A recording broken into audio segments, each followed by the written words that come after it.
So, I got a toilet up here in our master bedroom, bathroom that will not stop running. I just flushed out the water off over the night because it stopped working later last night. Didn't want to mess with it. So I just turned off the shut-off valve down there. Basically what it's doing is, even though it's getting full, it is not wanting to shut off. Even if you pull the float arm all the way up, see if I can make it a little brighter. Even if you pull this all the way up, it still does not want to shut off the water. It doesn't matter where you put the float. So I'm about to go to Lowe's and see if I can find someone. So I've never seen this. I've came across a few toilet problems before, but not one where pull this all the way up and don't do nothing. And of course that is sealing fine. You know, no water's getting through it. And sometimes this needs adjusted a little bit. However, no matter how high you pull this up, all the way up, it is not shutting off the water. So we're gonna figure out and see what's going on with it.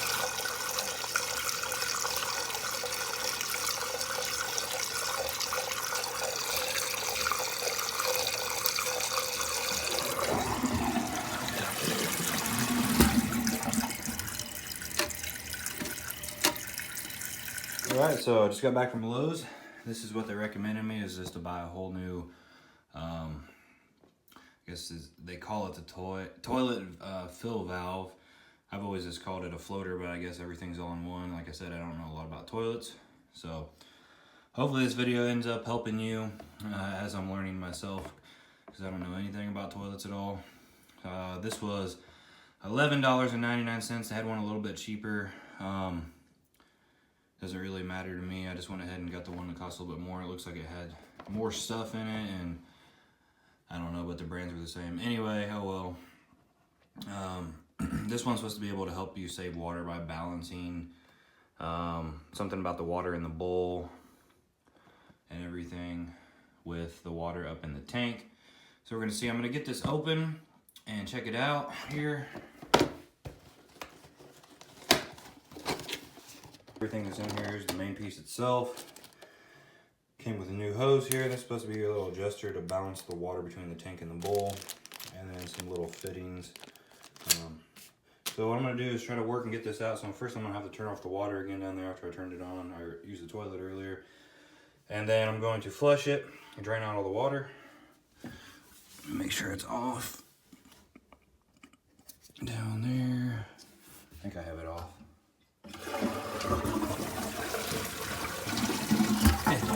It was working. I thought I had the water off, but I don't. So maybe it's not completely shot, but it's close enough. Might as well go ahead and replace it so I don't have to keep dealing with this. This has been kind of a common thing for months now. It works for a few weeks and then it'll just randomly stop like this. So we're gonna go ahead and try to replace it anyway. So first it says in the directions to flush it, turn off the water, remove all the excess water with a sponge. I wasn't expecting to spend days on this. There's probably 4 or 5 inches of water sitting in here. So I'm gonna use this little cup to get the water out. It does make sense because when you take that off, where the water actually comes up in here, it'll just leak all over the floor. So I definitely don't want to do that. So I'm gonna get all the water out that I can get out and then start taking the float deal off. All right, so I got all the water out of the toilet bowl. Took a few minutes using a cup, and then I used the washcloth for the rest. Looking at the directions here, and says inspect water supply connector, replace it if it is warm or over 5 years old to prevent flooding and property damage. Attach water supply coupling to nut to fill valve. Turn clockwise till hand tight. Blah, blah, blah. Turn on water supply and check for leaks. Open right in that's the wrong step. That's when you're done, my bad. All right, step number 2, preparing the fill valve for installation. It talks about all the parts that come with it. Place shank washer into threaded shrink of fill valve, flat side up. So that's the piece down there that seals the toilet, it looks like. So I need to get down there and unscrew and actually pull this off. So when taking the old one out, obviously it sticks down through here. That's where the water connects. I had to use a large pair of these big old pliers pipe pliers, whatever you want to call them. It's really a tight spot back here, so it's hard. I had to do it just right. You see this white thing right here? I got to unscrew off, because this is what actually holds the deal in, and I'm leaking a little bit of water still. So I need to hold the piece up here top, and you can see it's moved because there's nothing to hold it. When I'm unscrewing this, I need to finish unscrewing that, and then I should be able to slide the new one in there without too much problems. Got the piece unscrewed back there that I showed you I was just messing with. This should now be totally free as far as I know. Yep. So here's the old one. Looks like that seal was starting to wear out as far as I can tell. And you can see all the way down there to my floor. That's where the water's coming from. So I have to be careful while I'm dripping. Got this extra water out of this. If anyone's wondering what that is, might as well say it is a bidet. Best thing ever. Saves so much money on toilet paper. Especially for anyone, you know, that hemorrhoids or has stomach problems and stuff. This thing is a lifesaver, and is lifesaver. It was like 28 bucks on Amazon. I have it on the toilet downstairs now. That's not part of the video, but they are amazing. Okay, so now we're kind of back to just a basic tank here. So I'm gonna get the new one over here. Gotta get this cardboard off. I only got one hand, so I'm holding my camera. Looks like our hose would hook onto that little blue deal there. The other part would hook onto this like before. So I'm gonna get it on there and see what we're. Okay, so it showed, you take your, this is our rubber washer deal here. I call it a gasket seal, whatever. The flat side up, and then you see the pointy side. If I get my phone to focus here, this side goes down. It's gonna go in like that to seal that hole. So I need to slide this all the way up, and the thread will then go all the way down through to where I can attach it. Here's the old one that we was using. Looks like this is the new one they give you. Apparently, I feel like the old one is a lot stronger, but of course they're trying to make stuff as cheap as they can. And this is some type of arm deal or something. We'll figure that out here in a minute. So I got the new one on there, and I didn't use this one that came with it. I just don't feel like it's made as well, so I put the old one back on there. It fit just fine. Deal's pretty dang tight on there now.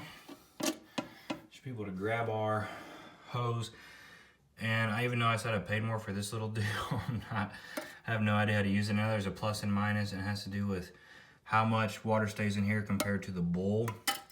So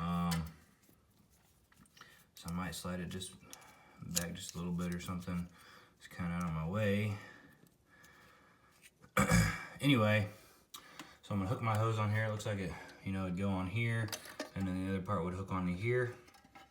So I'm gonna try to do that. All right, so I got it all in there, got everything tight now. What this was is this actually connects on here, but my tank ain't quite tall enough, and the lid would kind of been setting cockeyed if I use this because it sticks up so much here. So I just took the clip off the old hose. This is that little metal piece. Not sure if you can see it there. Take it off anyway. It's one of them. Helps get it a lot closer. I still feel like the hose is really long. Maybe I don't have this quite adjusted right, but we'll see how it goes. I could always adjust it later. Do believe I got everything as tight as I can. Hopefully it is.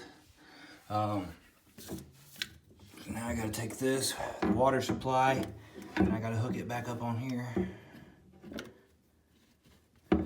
Again, gotta make sure that's really tight. Don't wanna have any water leaks and get water damage pretty quick.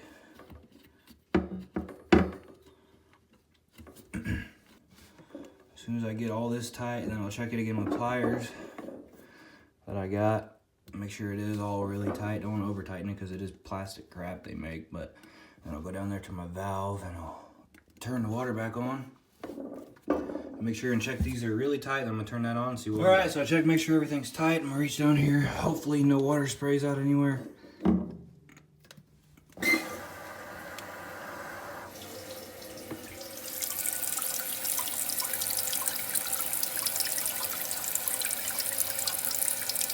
That's interesting. Water comes out of the bottom of that. It doesn't look like it's supposed to do that, but we'll wait and see, I guess. Well, that makes the water stop, so that must be a new thing. On the other one, all the water came out of the hose. Apparently, this just fills the bowl. And that down there fills the tank. That's quite interesting. But at least it does look like that did solve our problem, because when I pull this up now, the water does shut off. Close. Float's starting to move up. And it has shut off. I can put the top back on here. Once again, if I did something wrong or you got any questions or suggestions, you know, make a comment on this video. If you're watching on YouTube, I have no idea what I'm doing, but I just did it. All right, so flushes and then it starts refilling and we shut off. So hopefully this helps you. If this did help you, thumbs up, guys. Once again, that piece was $11.99. I just bought it at Lowe's. I'm sure you can buy them almost anywhere, but that's it for this video. Thanks for watching. See you later. Bye-bye.